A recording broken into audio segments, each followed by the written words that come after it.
Bapak Ibu Saudara-saudari yang diberkati oleh Tuhan, salam sejahtera bagi kita semuanya, salam. Sebelum kita masuk dalam renungan firman Tuhan pada saat hari ini, terlebih dahulu mari kita berdoa. Syukur bagi Engkau Tuhan, Engkau sudah menolong, memberkati, memelihara dan menjaga kami hingga kami ada sampai saat ini. Sebentar lagi kami akan mendengarkan firman. Singkapkanlah kebenaran-Mu bagi kami. Kami siap untuk mendengarkan firman. Demi nama Yesus Kristus Tuhan dan Juru Selamat kami sudah berdoa. Amin. Saudara-saudari yang diberkati Tuhan, sebagai nats firman Tuhan kepada kita pada saat hari ini terambil di dalam kitab Injil Yohanes pasal 1 ayat 43 sampai dengan ayatnya yang ke-51. Saya akan bacakan, demikianlah bacaan firman Tuhan.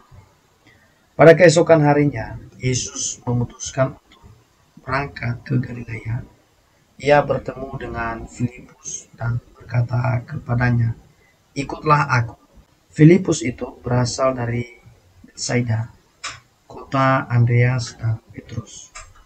Filipus bertemu dengan Nathanael dan berkata kepadanya, "Kami telah menemukan Dia yang disebut oleh Musa dalam kitab Taurat dan oleh para nabi, yaitu Yesus anak Yusuf dari Nazaret." Kata Nathanael kepadanya, "Mungkinkah sesuatu yang baik datang dari Nazaret?"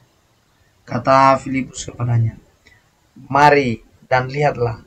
Yesus melihat Nathanael datang kepadanya, lalu berkata tentang dia, "Lihat, inilah seorang Israel sejati, tidak ada kepalsuan di dalamnya." Kata Nathanael kepadanya, "Bagaimana engkau mengenal aku?" Jawab Yesus kepadanya, "Sebelum Filipus memanggil engkau, aku telah melihat engkau di bawah pohon ara." Kata Nathanael kepadanya, "Rabi, engkau anak Allah, engkau raja orang Israel." Yesus menjawab, katanya, "Karena aku berkata kepadamu, aku melihat engkau di bawah pohon ara, maka engkau percaya. Engkau akan melihat hal-hal yang lebih besar daripada itu." Lalu kata Yesus kepadanya, "Aku berkata kepadamu, sesungguhnya engkau akan melihat langit terbuka dan malaikat-malaikat Allah turun naik kepada Anak Manusia." Saudara-saudari, berdasarkan konteks firman Tuhan ini, saya akan memberikan tema renungan kita saat ini adalah perjumpaan dengan Yesus mengubah hidup. Yang menjadi pertanyaannya bagi kita adalah, apa perubahan yang terjadi dalam kehidupan para murid ketika bertemu dengan Yesus? Yang pertama adalah menjadi saksi bagi orang lain. Kita belajar daripada Filipus. Kita melihat bagaimana tindakannya yang diceritakan dalam ayat 43 sampai dengan ayatnya yang ke-45. Dalam ayat 43 sampai dengan ayat yang ke-45, kita melihat ekspresi atau tindakan daripada Filipus ketika dia sudah bertemu dengan Yesus. Maka yang dia lakukan adalah dia bersaksi kepada orang lain. Kepada siapa dia bersaksi? Dia bersaksi kepada Nathanael. Dia berkata kepada Nathanael bahwa dia sudah melihat Tuhan. Dia sudah melihat Yesus sebagai penggenapan dari apa yang disampaikan oleh Musa, apa yang disampaikan oleh para nabi. Dari sini kita tahu, saudara-saudara, bahwa seseorang yang berjumpa dengan Tuhan Yesus, bila mana perjumpaannya dengan Yesus benar-benar diresapi, maka sesungguhnya akan membawa dampak yang luar biasa dalam hidupnya, yaitu bersaksi kepada orang lain. Bagaimana dengan kita? Apakah kita juga sudah menyaksikan cinta kasih Tuhan Yesus yang kita alami dalam kehidupan kita ini? Jadi jangan kita egois, kita hanya memikirkan diri kita sendiri, lalu kita tidak berani, kita tidak mau berbagi kasih kepada orang lain untuk menceritakan kepada mereka siapa Yesus yang sesungguhnya. Yesus itu adalah sumber keselamatan, sumber kehidupan, penggenapan dari nubuatan perjanjian lama, di mana di dalam Dia ada sukacita, ada kemenangan, ada pertolongan. Jadi oleh sebab itu kita harus bersaksi kepada orang lain. Yang kedua, apa perubahan yang terjadi dalam kehidupan para murid ketika bertemu dengan Yesus? Jadi murid yang pertama tadi yang kita lihat adalah Filipus, dia menjadi saksi bagi orang lain. Yang kedua adalah memiliki pengharapan. Saat ini kita melihat ayat 46 sampai dengan ayatnya yang ke-51. Kita fokus melihat tindakan daripada Nathanael.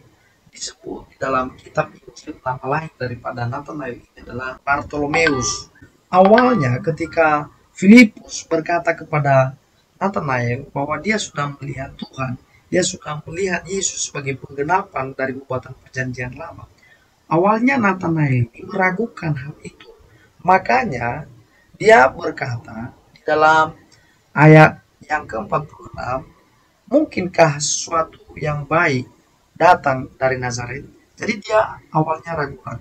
Maka ketika Yesus bertemu dengan Nathanael, maka Yesus berkata, lihat, inilah seorang Israel sejati, tidak ada kepalsuan di dalamnya. Nathanael langsung kaget.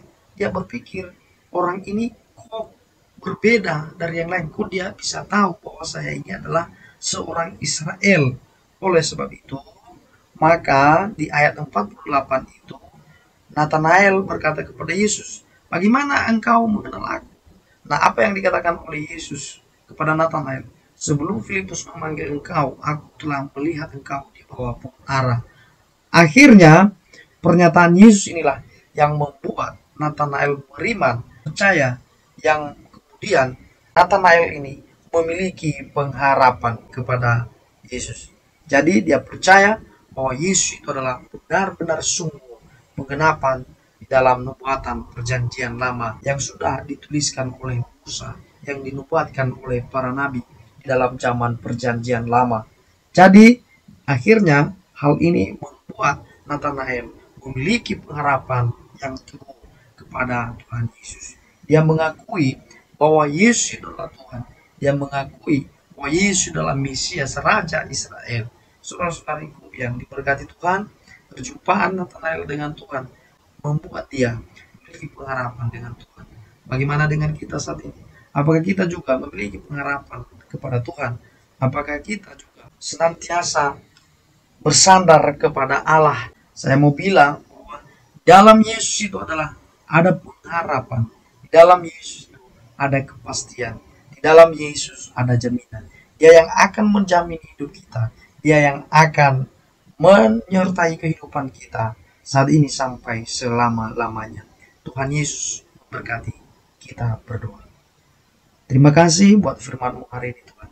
Siapapun kami yang mendengarkan sabda-Mu ini, kiranya menjadi berkat bagi kami, membuat kami semakin bertumbuh dalam iman dan juga pengenalan akan Engkau, sehingga kami bisa mengaplikasikannya dalam setiap tindakan kami. Dalam nama Yesus Tuhan, kami berdoa dan mengucap syukur. Amin.